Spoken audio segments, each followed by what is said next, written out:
Welcome to a day in the life of Ashoka World Schools Kindergarten.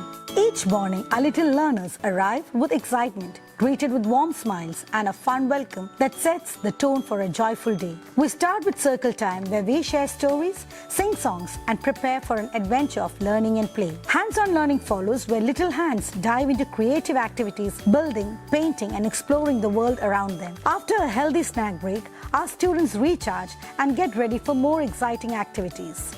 Next, it's time for some tactile fun with clay modeling, developing fine motor skills and creativity through hands-on exploration. Lunchtime offers a chance to relax, enjoy a nutritious meal and share fun conversations with friends.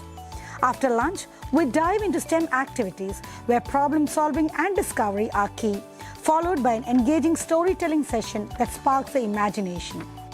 Outdoor play is essential, allowing children to run, explore and enjoy the fresh air, building strong bodies and friendships. And every month our KG students venture beyond the classroom with exciting field trips, connecting their learning with the world around them. As the day comes to a close, we say goodbye, excited to return for another day full of learning, laughter and new experiences. At Ashoka World Schools Kindergarten, every day is a journey of discovery, creativity and growth.